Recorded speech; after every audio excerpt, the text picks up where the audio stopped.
If you're going to be effective as a security officer, you have to know what is going on in and around the area that you're assigned to protect. Hello and welcome to the PSTN Basic Security Officer Training Series.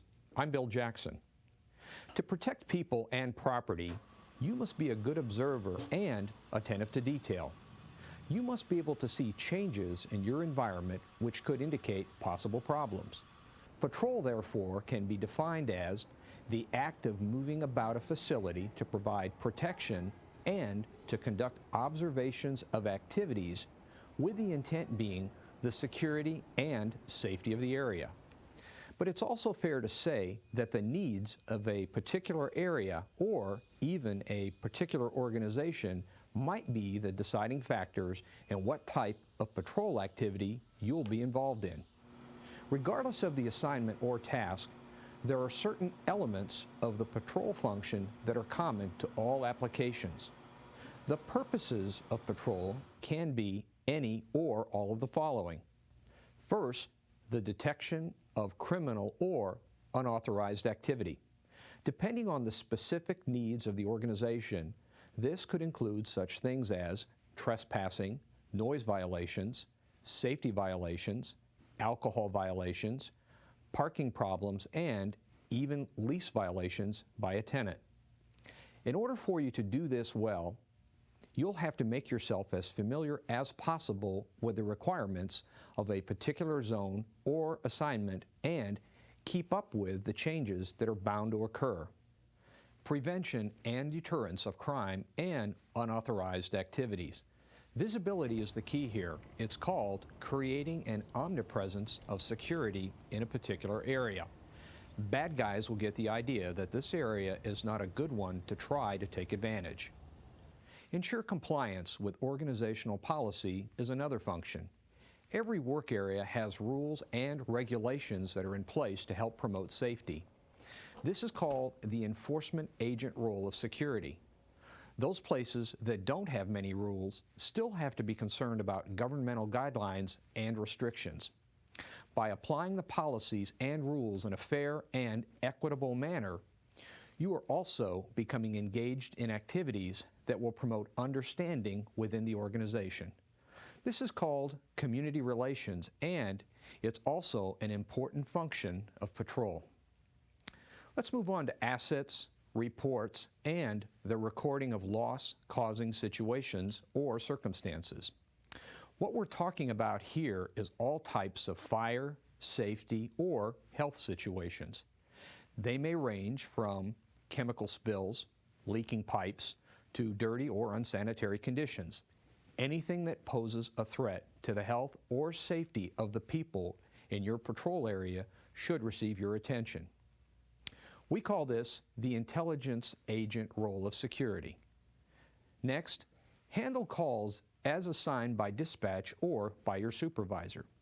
People in a work area come to rely on security personnel as problem solvers. The type and kind of call that you might get can be a real challenge to your skills as a service provider. Just remember that no call is too small to receive your best effort. This is known as the management representative role of security. Security must test and inspect the physical security system, alarms, lights, sensors, cameras, electronic barriers, and anything else that's mechanical that has to be checked from time to time. You want to make sure that the equipment works. That's your job too. The security must act as a compensatory measure during system outages. If the power shuts down or the system has a malfunction, it's the security officer who is called upon to stand by until the problem is fixed. This could be a matter of minutes or it could be a matter of days. Either way, we have to be ready to stand at post until the situation returns to normal and the problem has been dealt with. Respond to emergencies. While this aspect of the job might be on the extreme edge of the service provider function, it is still something that we are required to do when an emergency comes up. Sometimes the emergency is ours from the beginning to the end, and sometimes we're only required to be there until help arrives.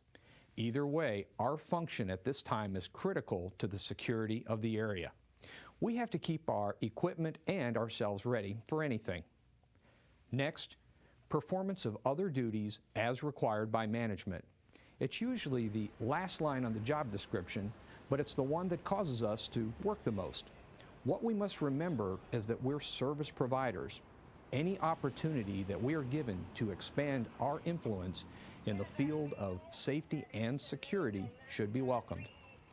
These golden opportunities to talk about safety or security or loss prevention can come to us when we least expect them. Some pretty terrific security work gets done on assignments where it looks like it may not have much to do with security at all. The patrol function is the bread and butter of our business. The more contacts we make on patrol, the more effective we will be in protecting those who are counting on us. Get out there and see what's going on. It's the only real way to find out. The patrol function itself can be broken down into two basic types: foot patrol and mobile patrol. Let's take a look at both and at some of the ways you can be more effective at performing either one. Foot patrol can be either inside or outside and can have a set route or be random in nature. Foot patrol is probably the best way to get to know a patrol area well. It allows you to look at things close and inspect things with the luxury of time that mobile patrol doesn't allow. It's also a great opportunity to talk with other people in the area and start to develop contacts and information sources that are critical to the job. It's also possible to get closer to an area that may require increased coverage without being seen by possible intruders. The elements can come into play too. Cold, wind, rain, or excessive heat can sometimes make foot patrol impractical. Now let's talk about mobile patrol. The most common type of mobile patrol is by some type of motor vehicle. You can cover a very large area that way, and you're also pretty well protected from the elements. Vehicle use also allows you the luxury of carrying extra equipment to include emergency lighting and long-range radios. More and more security organizations are using bicycles to patrol suitable areas, such as parking lots and parks. These provide a great deal of mobility and still allow for interaction with the community. Specialized training is required for bike patrol work. Some security organizations rely on the use of horses to augment their patrol operation. Horse patrol has a tremendous deterrent effect and could also be used effectively in security and community relations program. The expense is sometimes worth the return. Once again, specialized training is required for both the horse and the rider. The type and style of patrol may vary from location to location and might even change from day to day. The key to the success of patrol has to do with the elimination of opportunity for a criminal to commit a criminal act. The patrol function is guided by a set of principles that have been developed over time. They're universal in nature and apply to patrol functions of any type or duration and at any location in the country. Apply these principles and the patrol function will be as effective as it potentially can be. Patrol should always be done in a random fashion. No matter if you are walking, driving, or riding, try to be as unpredictable as you can. Double back, backtrack, and change routes. Remember, if you are predictable, you're vulnerable. The frequency of patrol should be random. If people can set their watches by the times that you patrol a certain area, you're in trouble. A security threat or intrusion is just a matter of time. Communication is critical. You have to keep people informed as to where you are and what you're doing. Good radio techniques require you to speak clearly, key the microphone before you start talking, and use good radio procedures. Document what you see. In the security business, the old rule is simple. If you don't write it down, it didn't happen. If there's any doubt, write it out. When the job of being a professional security officer is melted down to its most basic element, Here's what we're left with: the ability to observe people, happenings, and things with discrimination, and the ability to translate these observations into actions necessary to protect life and property. You are, in fact and in practice, a trained observer. The key to becoming an effective observer centers on teaching yourself to organize your attention. This means that you have to have the ability to use your senses efficiently. This ability is what separates the amateurs from the professionals. A professional security officer can do the following: see a problem developing, can give an accurate description of people and things, can identify indicators of deception, is confident in his or her ability. So, how do you go about using your senses in the proper manner? You do this by appreciating the abilities and the limitations that you have with regard to those 5 senses. First, sight. Visibility of an object depends on 3 things: distance, size, and illumination. Problems with sight center around 2 things. First, your position, and second, your perception of what you see. Hearing. You should be able to recognize and differentiate these basic types of sounds. Activity noises, such as footsteps, glass breaking, cars starting, vehicles moving, etc. Noises generated anytime a stationary object becomes a mobile one.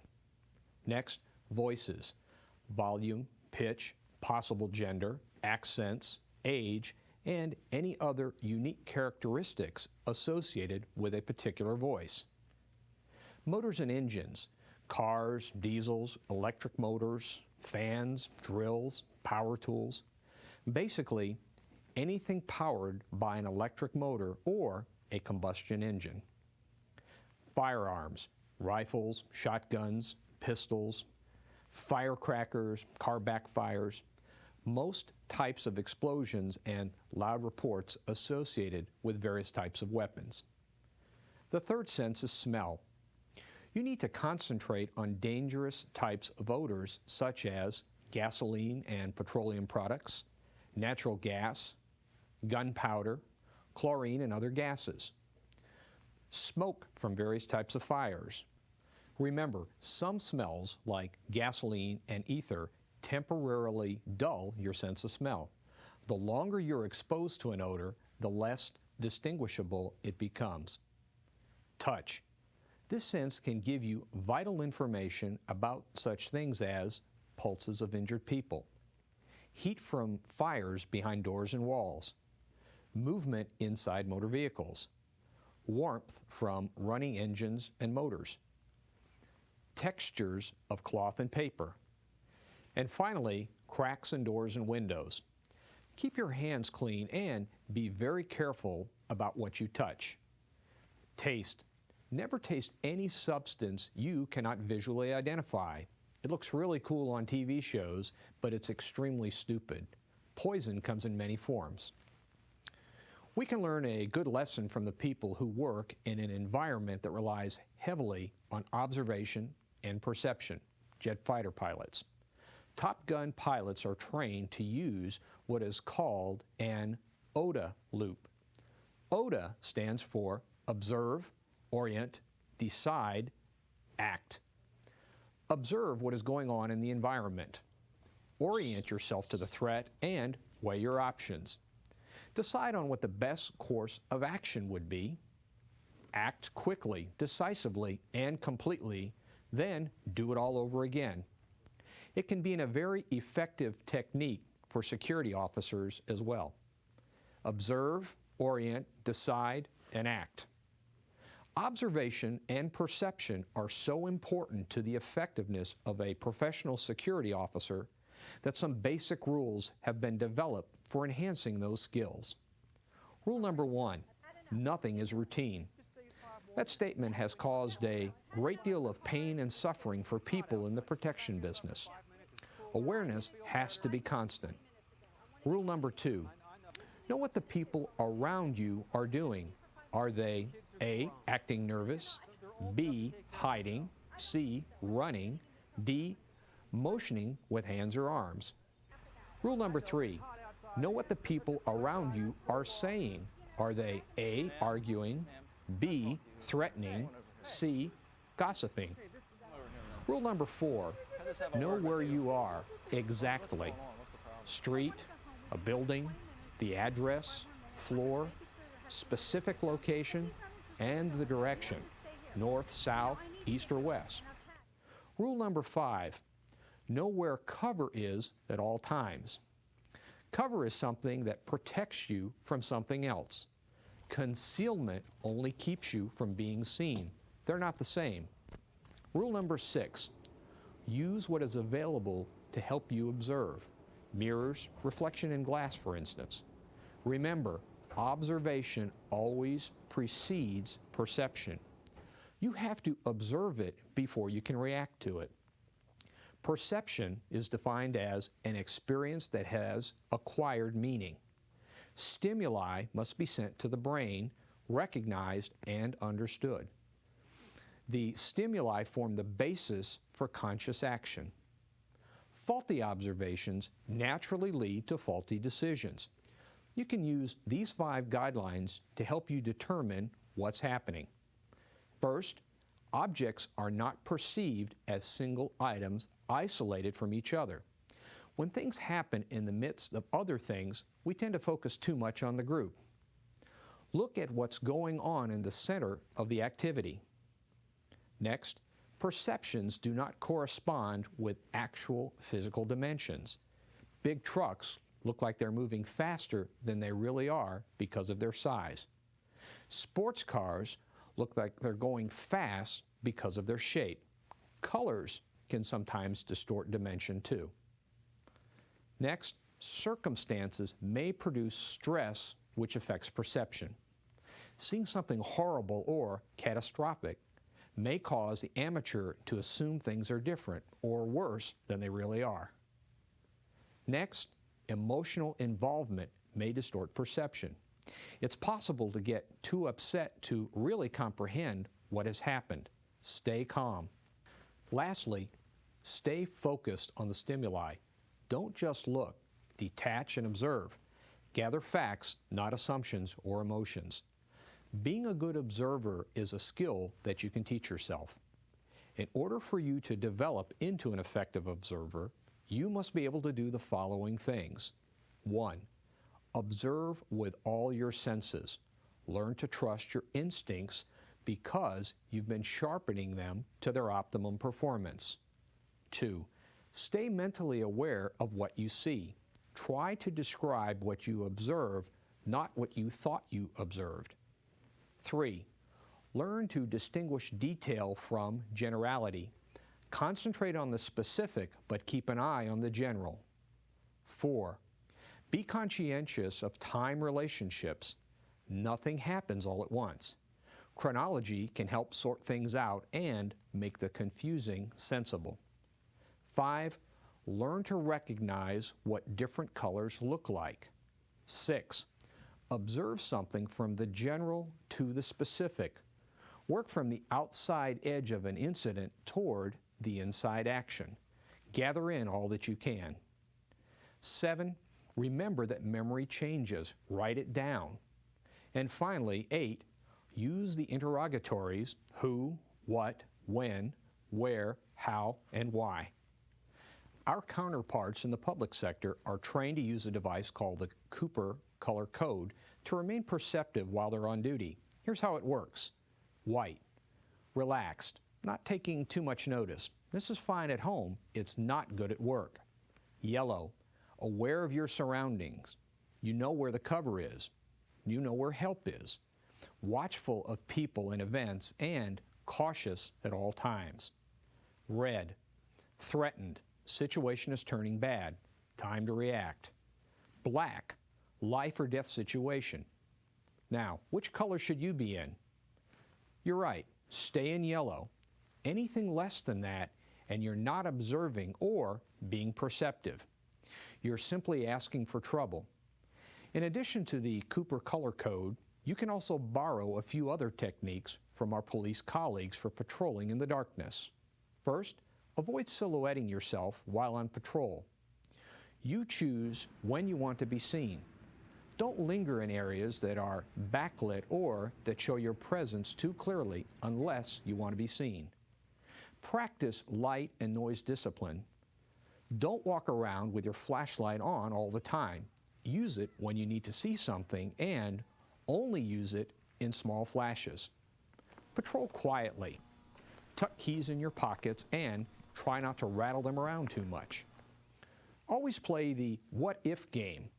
What if you should see something in a secured area? What if there's an intruder in the area when you respond to an alarm? What if there's a fire beyond a warm door? Always think in the what if mode to keep ready and alert for what might happen. While working at a fixed post may not be patrolling in the real sense of the word, the same principles and guidelines still apply. Fixed posts are a part of almost all security operations. They can be permanent or temporary. While on fixed post duty, you must keep in mind that you are essentially on display. You must assume that someone is going to be watching everything you do. Therefore, it's critical to the operation that fixed post duty be done in a professional manner. With that in mind, it's suggested that you concentrate on the following guidelines when you find yourself assigned to fixed post duty. 1. The mission or objective of the post should be clearly understood. Read your post orders and get a firm fix on the reason why you're there in the first place. 2. Duties should be read and understood. The post orders will not only show you why you're there, they'll also show you what you're expected to do. 3. Post orders should be kept to those who have a need to know. 4. Use the same light and noise discipline that you would on mobile patrol or foot patrol. 5. Make sure that all your equipment is working the way it's supposed to. Once you assume control of the post, you are responsible for all of the equipment that's on the post.